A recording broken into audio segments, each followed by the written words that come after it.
Šiandieną esam Vilkaviškio rajone, pradėjom cukrinių runkelių sėją. Normas turim 115 000 hektarą, sėjimo gylis 2-3 cm, priklauso nuo žemės minkštumo.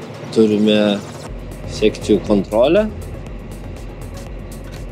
Žodžiu, atjunginėja kiekvieną dėžutę atskirai, jeigu reikia. Pa šitą ūkininką nusimato apie 60 hektarų pradžiai, paskui judėsime rytoj toliau, pasekantį.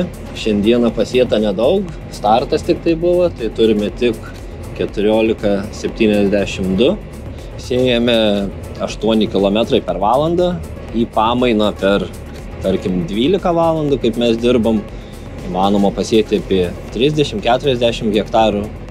Bet kadangi čia turim, sėjam be trąšų, be mikro, tai mažai sustojimų, nusipilam tik sėklą ir vėl važiuojam. Praeitais metais bent jau aš asmeniškai pasėjau apie 400 hektarų. Vien cukrinių runkelių, paskui su tom pačiomis sėjamosiamis sėjome kukurūzą. Gal apie 300 kažkas tokio gal. Tiesiog įstumdėme, padarėme tarpus po 75 cm ir toliau vėl važiuojame. Čia turime sėjimo skalės, jos rodo, kada yra per didelis, tai vadinasi, per 2 sėklas iškrenta, arba per mažai tada būna, kad palieka tarpelį. Tada turime skalės po 115 000.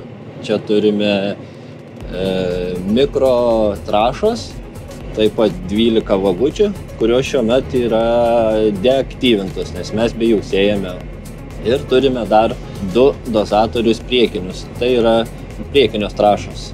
Section controlas veikia automatinės technologinės linijos, jau nereikia labai galvoti, kada nuleisti, kada pakelti. Viskas realiai valdoma elektra.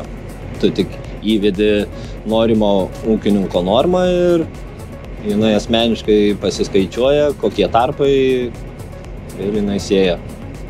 Lengva cukrinis ar? Lengva. Realiai tas pats, kas kukurūzas ar cukrinis, tik tai kukurūzai didesnis greitis, o cukriniams mažesnis greitis. Cukriniams reikia didesnio tikslumo.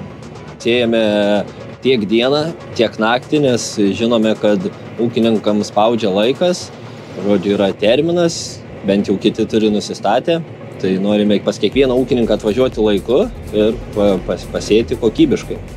Tai va, šiam sezonui dar turime laisvų vietų tiek cukrinių sėjos sėjai, tiek kukurūzų sėjai. Skambinkite, tikrai atvažiuosim, tikrai rasim laiko, galima užtikrinti gerą kokybę.